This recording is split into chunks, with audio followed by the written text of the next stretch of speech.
কাৰণে তাত কাৰ্পেটিঙৰ ব্যৱস্থা কৰা হৈছে আৰু বিভিন্ন ধৰণৰ ইয়াত সাইনেজৰো ব্যৱস্থা কৰা হৈছে কোনফালে যাব লাগিব ৰাজহুৱা ঘোষণা ব্যৱস্থা পাব্লিক এনাউন্সমেন্ট সিস্টেমৰো ব্যৱস্থা কৰা হৈছে আৰু মুখ্যতঃ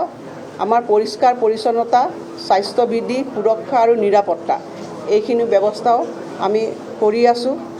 আৰু বিশেষভাৱে কামাখ্যা মন্দিৰ চৌহদ আৰু সকলো এলেকাত যাতে পৰ্যাপ্ত পৰিমাণে পৰিষ্কাৰ পৰিচ্ছন্নতা তাত থাকিব পাৰে তাৰ বাবেও আমাৰ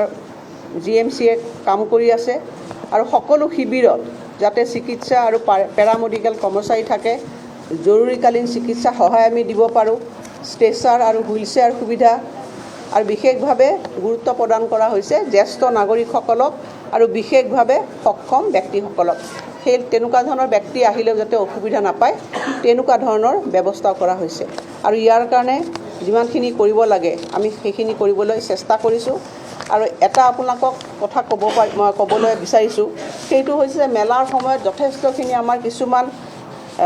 ৰাস্তাৰ কাষত কিছুমান ভেণ্ডৰ ইমান বেছি হয় যে যাৰ কাৰণে কি হয় মানুহে অহা যোৱা কৰিবৰ কাৰণে অসুবিধা হয় তেনেধৰণে যে আমাৰ গোটেই উদ্দেশ্যটো হৈছে যে ভক্তসকলে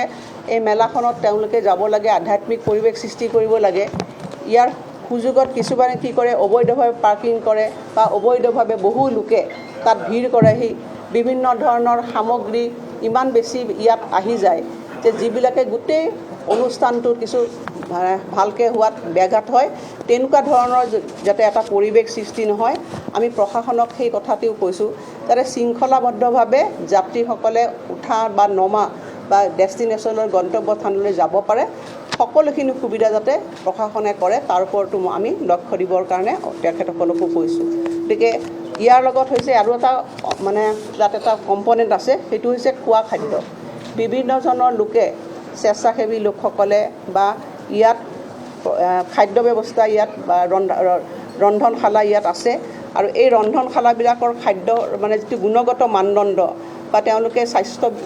নিয়ম সামৰি পেলাই এই খাদ্যবিলাক বনাইছে নে নাই তাৰ যিটো আমি মনিটৰিং কৰিব লাগে সেইখিনিও আমি আমাৰ ফুড ইনস্পেক্টৰসকলে দিনে নিশাই তাত খোৱা খাদ্য যাতে মনিটৰিং কৰিব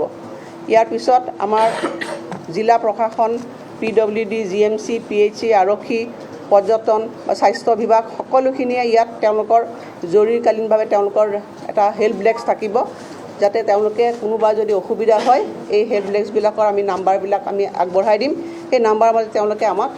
পৰা সহায় পাব গতিকে মই আপোনালোকক পুনৰবাৰ আহ্বান জনাইছোঁ যে এইখন যি ঐতিহ্যমণ্ডিত অম্বুবাচী মেলা আজি যোৱা প্ৰায় এটা দশকৰ বেছি ইয়াত সুশৃংখলাবদ্ধভাৱে চলি আছে ইয়াত যাতে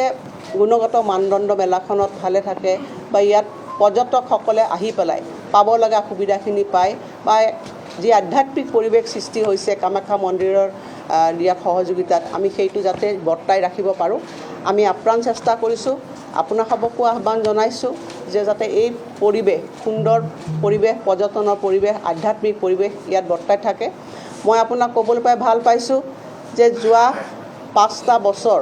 আজি অসমত যথেষ্টখিনি পৰ্যটক আহিছে এটা পৰ্যটনৰ পৰিৱেশ সৃষ্টি হৈছে যেতিয়া ৰাজ্যখনত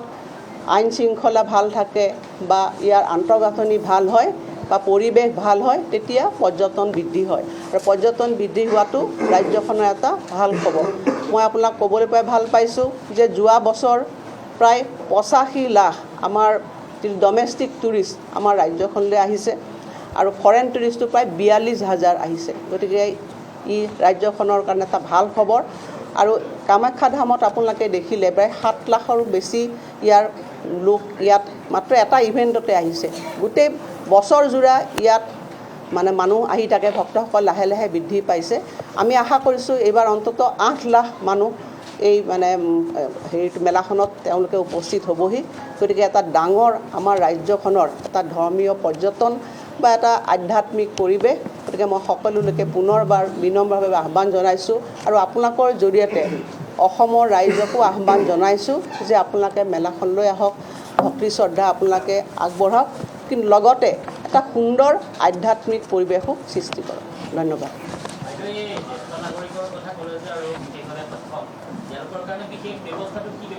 ইয়াত তেওঁলোকৰ হুইল চেয়াৰ থাকিব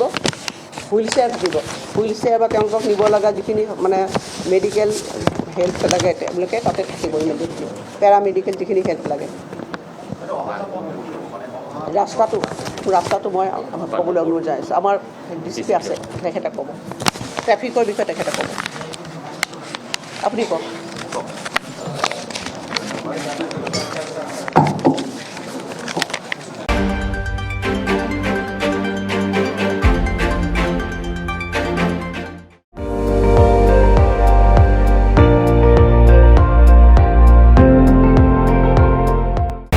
আপুনি চাই আছে ND24, সৰ্বশ্ৰেষ্ঠ নহয় সৰ্বোত্তমৰ দৌৰ।